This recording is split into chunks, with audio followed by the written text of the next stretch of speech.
Hello and welcome back to the channel. Today I wanted to show something you can do in Modalics Beat Scholar. Quick introduction on Beat Scholar.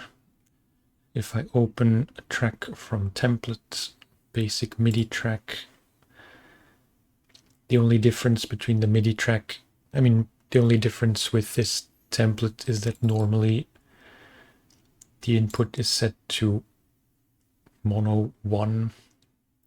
It gets pretty tedious to have to always set this to MIDI.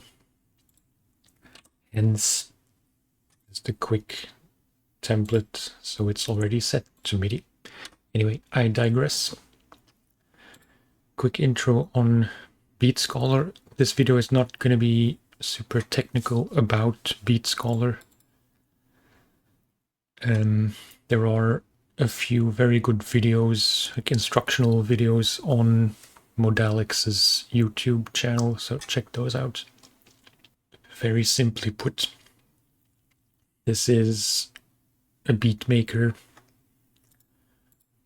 where you can, you have your bar of 4/4 here. You can add more bars. Here are your sounds with a bunch of, a lot of built-in drum kits, from pretty realistic acoustic sounding to very, so this is the acoustic one on the track. It's a lot of reverb, which I don't typically like in drums, but so from pretty standard drums to maybe this.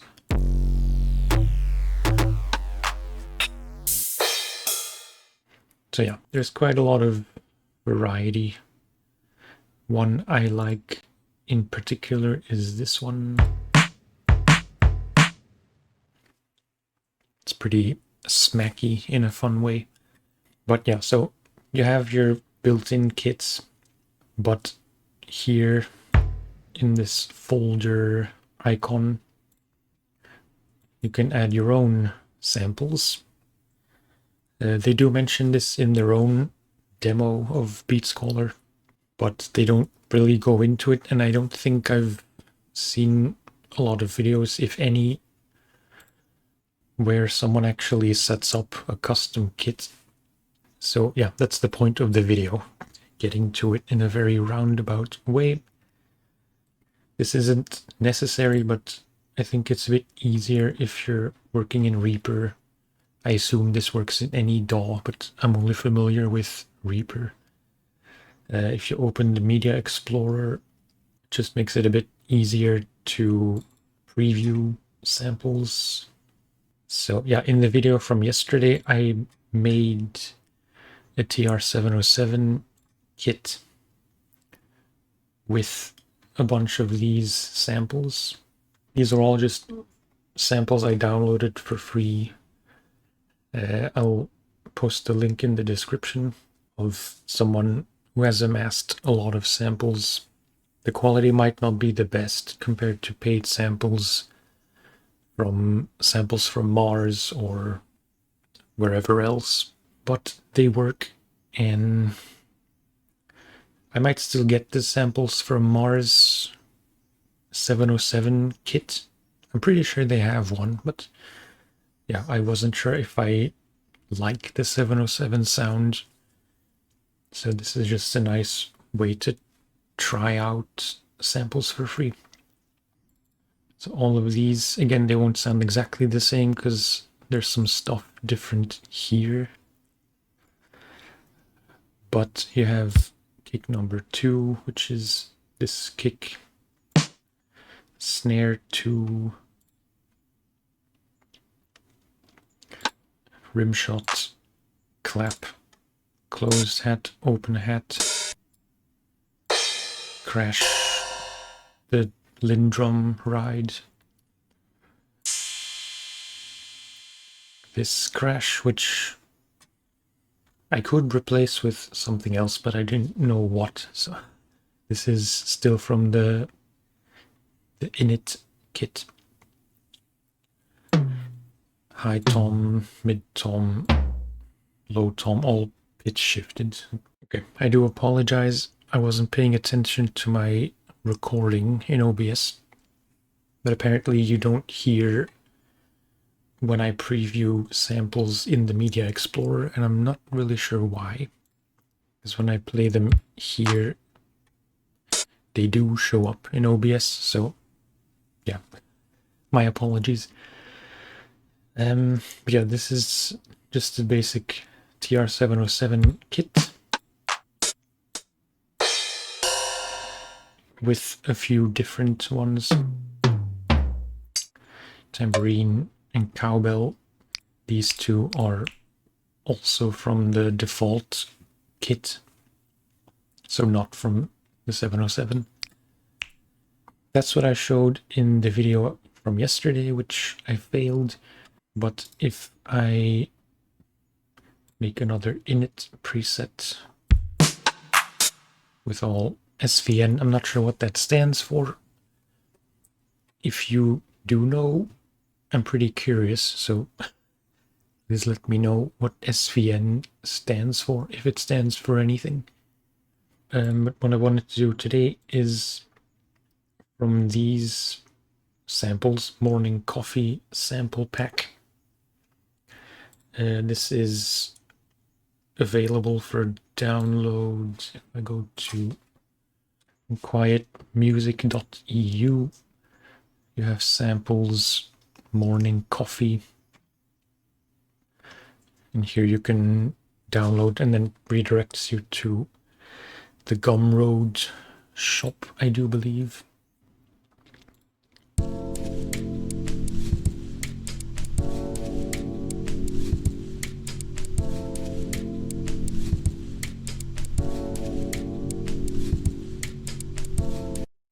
Yeah, it's very briefly, like all the percussion-y sounds are all from that sample pack.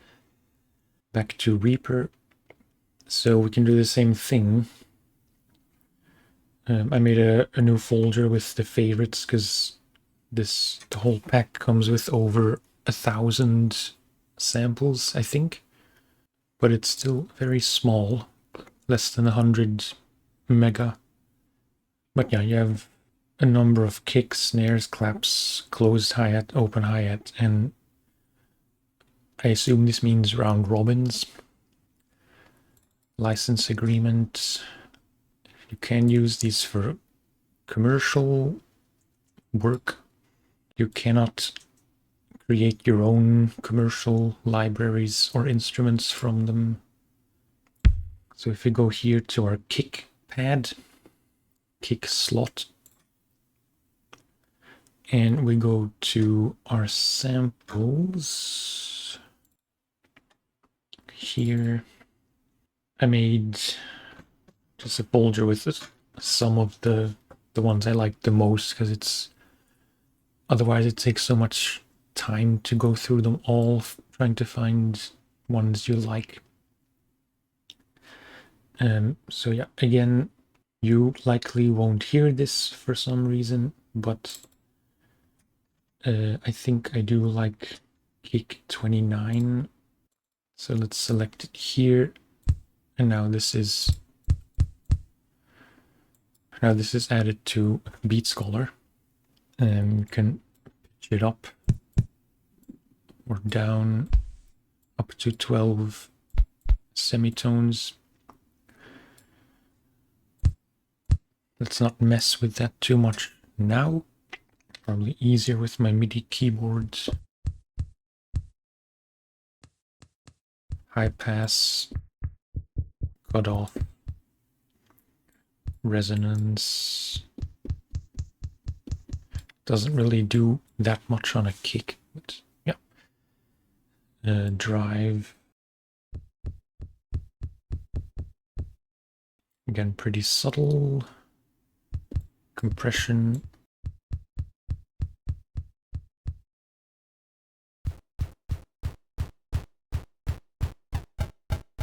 bit crush, distortion. Yeah, anyway, reverb, you get the idea. You can pan stuff, and then here's your master section for all the sounds. So let's choose a snare. This 28 was pretty cool.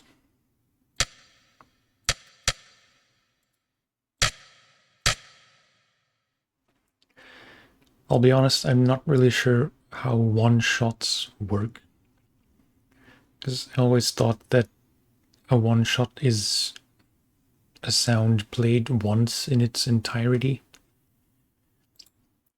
But if I select it, it's much shorter, and I'm not sure why.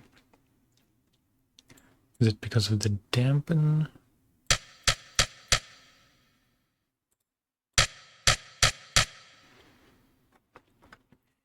Not exactly sure. So again, you have all these parameters available.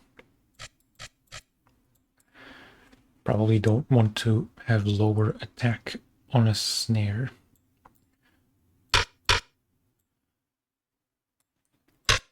Pitch. Yeah, all the same stuff really.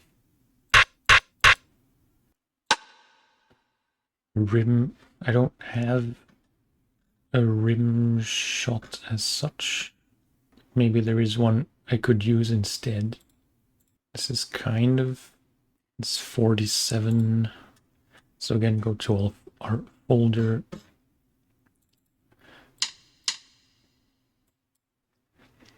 Sounds like a rim click to me. Clap, not that many to choose from. I don't generally use claps that often.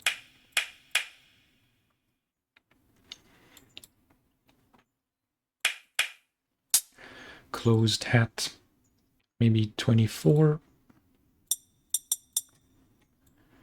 Pitch shifted down just a bit. Open hat, as much as I do like this one, maybe this one. Technically in the closed hats folder, but still.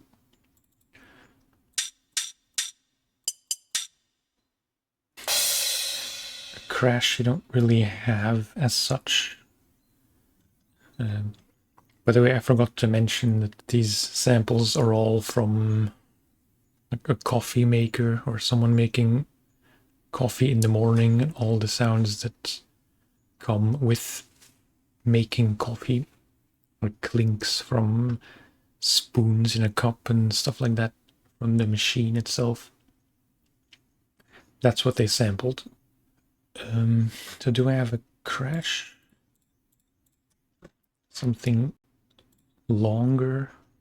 Maybe this? It's a bit weird, but that's what you get with coffee machine sounds.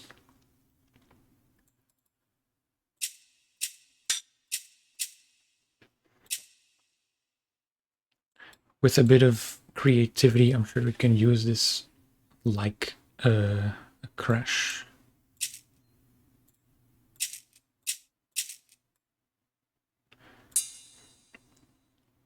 Ride, I don't really have, I think.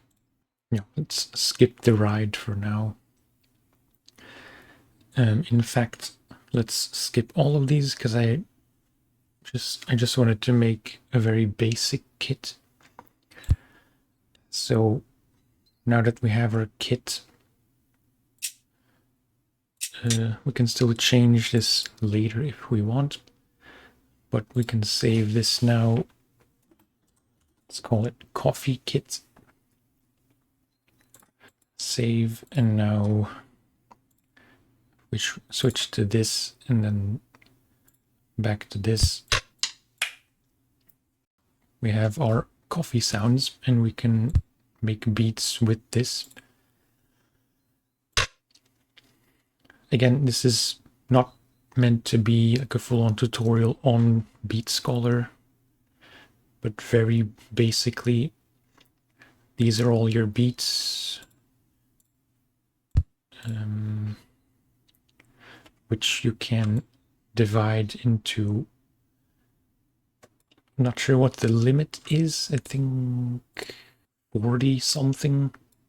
I don't know why you would want to do that, but it's just a bit of a different way to sample things and make, or to write rhythms. So this would be a whole note, split it in two, you have two eighth notes.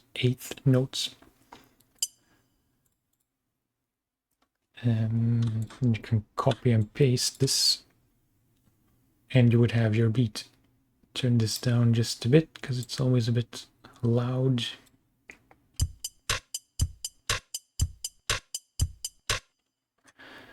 And let's duplicate, let's put an open hat on the end of 4.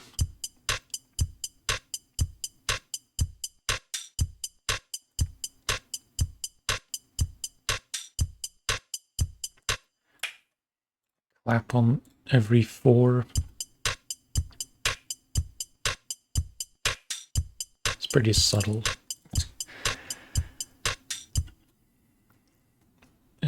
You can divide this into 3 if you want. I have no idea how this is gonna sound.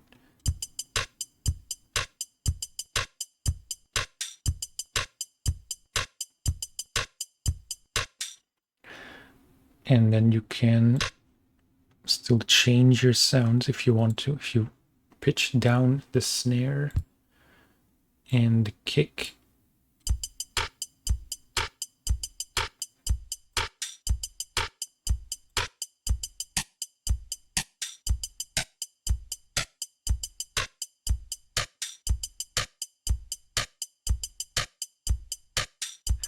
turn down the quote-unquote hi-hat.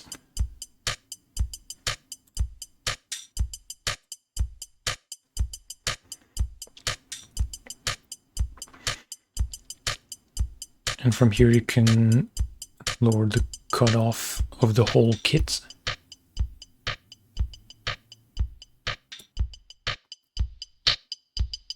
Change the resonance.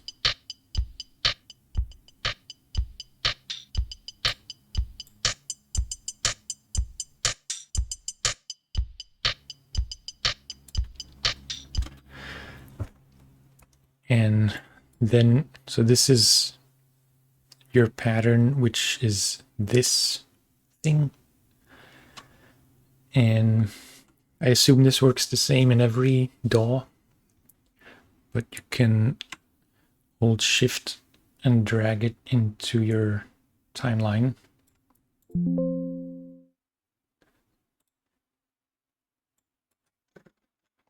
And then here is your MIDI.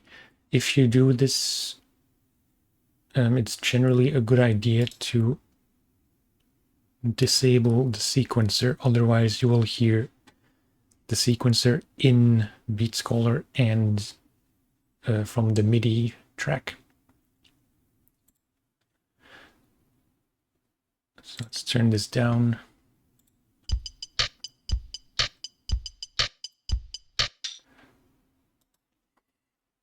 If you have it enabled, it should be much louder.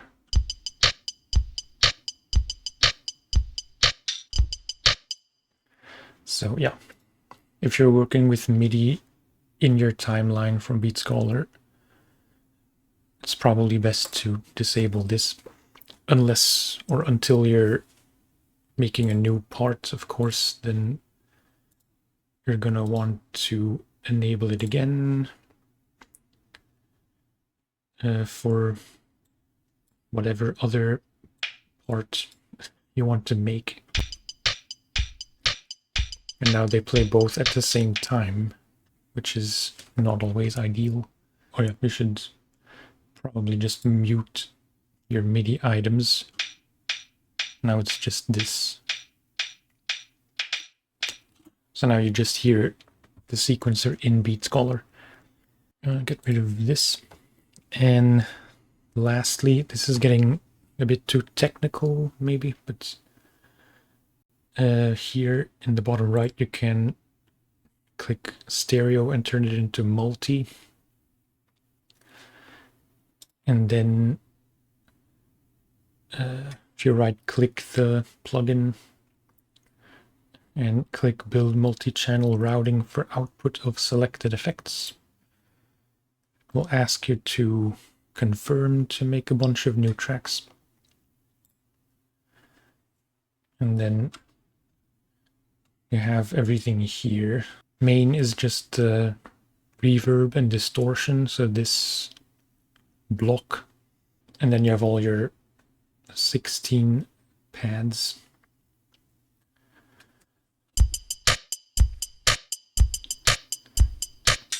So you see that all the corresponding tracks are peaking.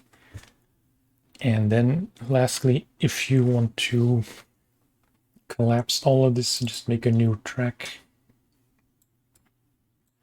put it on top of everything else. Let's name this drums. Make it a folder by clicking here in the bottom left. And now you can have them all small collapsed. It's not how you say that, but yeah. You have all your separate tracks. If you want to process them individually instead of using the room and the reverb and distortion inside the plugin, you can add stuff here, like let's say we want some reverse delay on the snare. Pure reverse. This is delay, obviously. It's a free plugin. Thank you, Cameron from Venus Theory, for making me aware of this plugin, because it's probably my favorite delay plugin. Can do pretty standard delays to very chaotic ones, or even delay that approximates reverb with the diffuse and stuff. So yeah, let's say you want to have reverse delay on just the snare, you just put it on the snare track.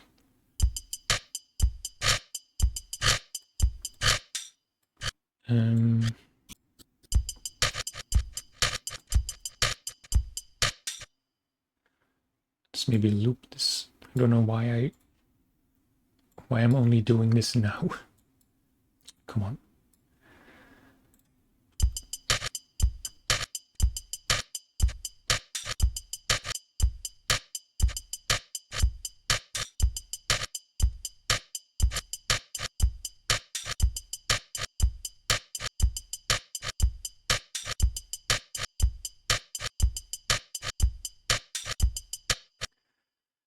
Yeah, if you do the multi-track out thing, you might want to turn off the reverb inside Beat Scholar. Right click the sequencer preset, enable aux, and now all this is disabled. So yeah, you can add your own reverb and processing, whatever you want. I'm not sure if you can disable the filters. I don't think you can. The master, but that's just this. The sampler, that's your kit. Oh no. Right, okay. I'm learning. So yeah, I suppose you can still use this if you have your sampler disabled and you just want to use the sequencer with whatever samples you have that you want to control outside of Beat Scholar, like in Resample-O-Matic if you're using Reaper or any other sampler. I suppose that would come in handy. But yeah, I mean, this, to some people, this might be a bit overcomplicated if you're used to working a different way, but I think it's kind of a cool way to not have several plugins to manage and everything is contained in Beat Scholar, including all your sounds, filters, your sequence itself, which you can then drag into your timeline. And then if you want to still process all your samples separately, you can still do that with the multi-out, which is useful in some cases, in many cases. So yeah, I think that about covers everything I wanted to show. Apologies if I missed anything obvious. I hope this was helpful in any way. Thank you for watching, and I will talk to you in the next video. Bye-bye.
Okay, I think that about covers it.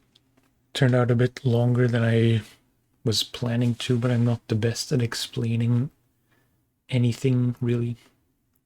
And of course, you can use any samples you want. It doesn't even have to be drums or percussion. I don't really have non-drum samples on my computer now, but could be any kind of loop